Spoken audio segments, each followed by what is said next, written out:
Fala, Macbex. Bom, você sabe que nem toda flecha vence pela força. Algumas vencem porque receberam permissão. Hoje eu vou te contar o Itan, que revela que o Oxóssi não é o caçador que erra, mas o único que espera. E por isso a flecha é certeira.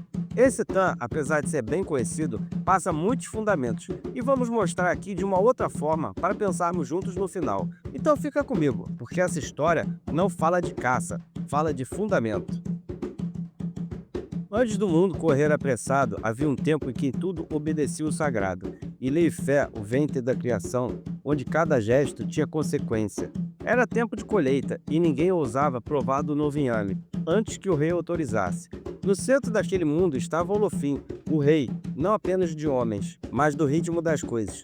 Cada lugar ocupado tinha ali um motivo, cada silêncio, uma lei antiga sendo respeitada. E lei e fé respirava ordem. O vinho de palma escorria espesso pelas cabaças, as crianças brincavam, corriam entre os adultos, gargalhando, enquanto os músicos ajustavam os tambores. Era tempo de festa, tempo que o povo se permitia sorrir. O inhame novo simbolizava que a comida era certeza de que a terra ainda respondia. Mas nem toda alegria percebe quando está sendo observada. Uma sombra incomum atravessou lentamente o palácio. O problema nunca chega fazendo barulho, primeiro ele muda o ar. Quando o céu se fecha sem nuvens, é sinal de que algo foi esquecido. E entre as nuvens densas surge o grande pássaro. Suas asas largas, pesadas, cobertas por pelas escuras e irregulares. Os olhos brilhavam com um vermelho profundo, atento e consciente. Cada batida de asa deslocava o vento com força ritual. Não é um animal, era um recado. Aquilo não era apenas uma ave, era um feitiço em forma de carne, enviada pelas Yamins, as senhoras do poder que não aceitam ser ignoradas. Quando elas se movem, o mundo sente. A grande ave pousou então sobre o teto do palácio. As garras cravavam e rachavam as madeiras antigas. Fragmentos caíam do palácio. O animal permanecia imóvel, dominante, como se tomasse posse do lugar. Quando algo se instala acima do trono, não é visita, é aviso. A festa havia esquecido quem não poderia ter sido esquecida. O pânico se espalhou. As mães puxavam seus filhos para perto do corpo. Os ministros discutiam em voz baixa, desorganizados.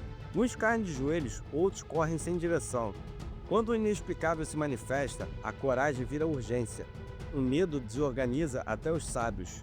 Vindo de longe surge Oxotogun, com corpo forte, postura confiante e sua aljava cheia de flechas nas costas. Ele caminhava sem hesitar, observando com esperança pela multidão. Seus olhos não sobem ao pássaro.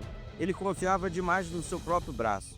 Chamaram o caçador das 20 flechas, conhecido, temido, admirado, mas a confiança que não escuta costuma errar o alvo. As flechas cortaram o ar em sequência, uma após as outras, velozes, precisas, porém inúteis. As flechas desviavam no ar e caíam. O pássaro sequer reagia. A expressão do caçador muda, da certeza para a confusão. 20 flechas, nenhuma resposta, porque há encantos que não se quebram com força, só com fundamento. Os guardas avançaram e seguraram o Shotogun. Ele resistiu incrédulo. O povo observava o silêncio pesado. A honra escorre junto com a poeira no chão. Palavra empenhada diante do rei não volta atrás. O erro agora tinha um peso. Então se aproximou outro caçador mais velho, com um olhar calculado. Sua aljava é maior, o passo mais lento, mais seguro. Ele observava o pássaro com atenção, buscando falhas invisíveis. Esse era o caçador de 40 flechas. Experiência acumulada, mas experiência sem axé é só memória. Ele se ajoelha, mira o arco e flecha em direção ao céu. 40 flechas cruzaram o céu em direção variadas. Algumas quase tocaram o pássaro, mas desviavam no último instante. A proteção invisível se mantém intacta. Quantidade não vence destino, nem repetição quebra feitiço. O segundo caçador também foi levado preso. Seu rosto carregava a vergonha e a compreensão tardia. O povo já não vibra, apenas espera. Mais um com orgulho recolhido e o silêncio começava a ensinar. Veio outro caçador, o Xotodotá. Surge, imponente, adornado, carregando 50 flechas. Sua presença é quase teatral. Ele ergue a voz, promete demais, gesticula com excesso. O terceiro caçador apostou tudo, até o que não lhe pertencia. E quem promete demais, geralmente está distante do sagrado.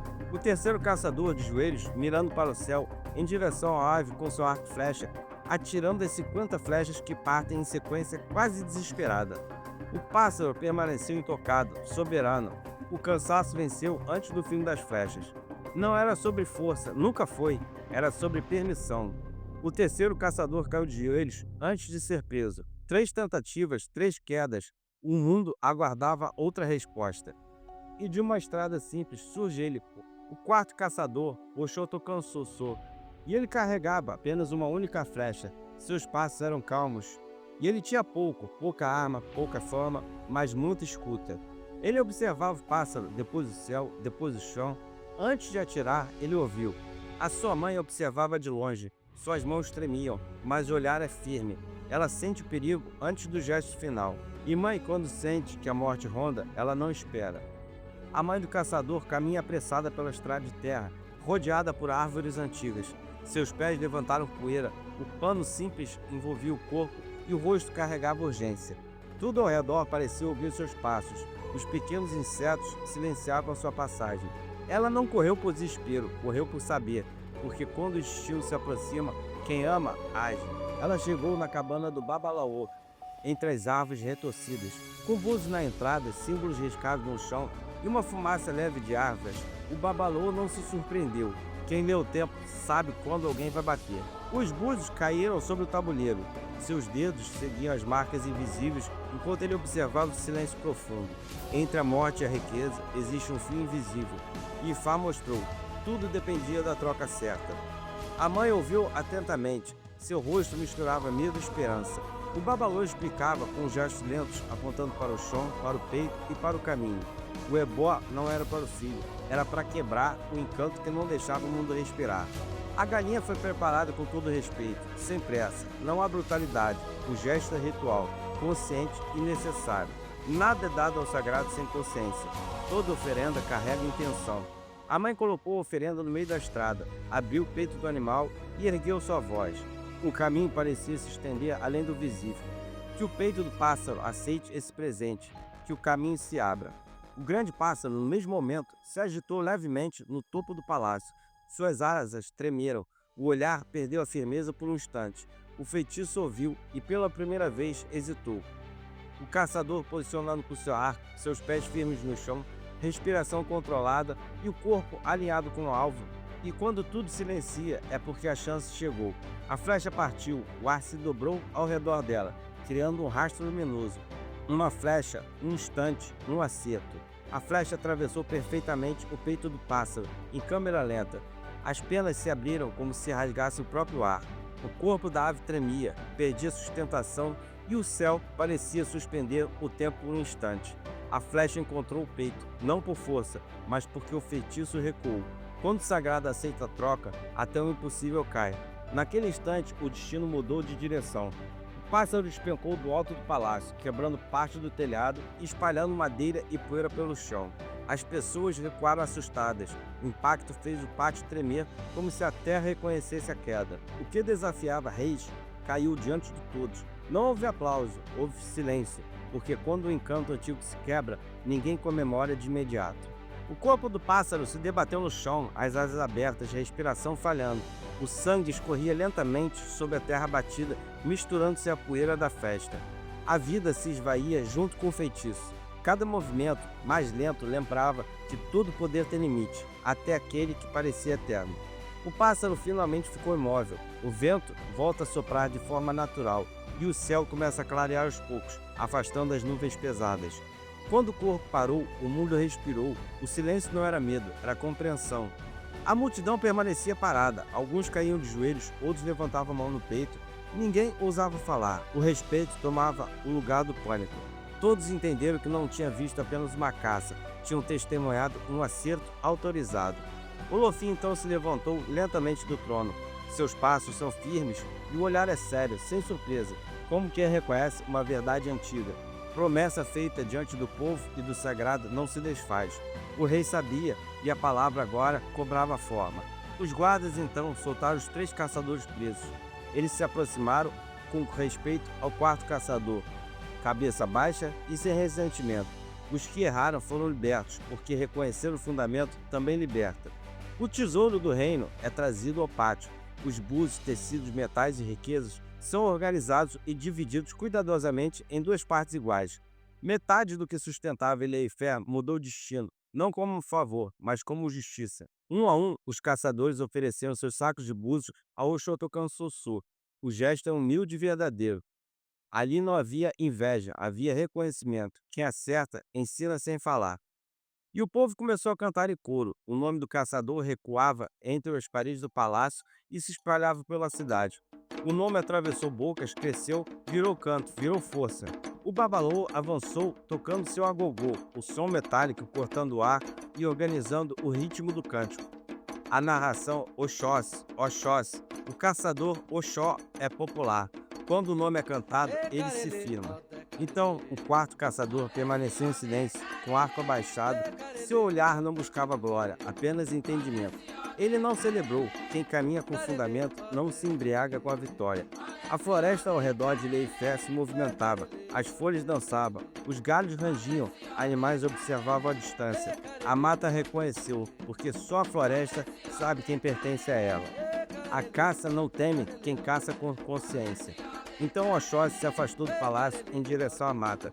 O caminho se abria naturalmente à sua frente.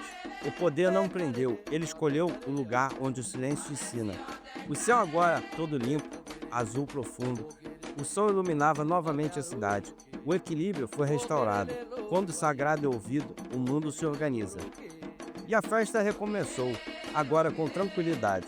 Agora sim podia-se comer, porque tudo estava em ordem outra vez. As crianças corriam novamente pelo palácio e brincavam entre si.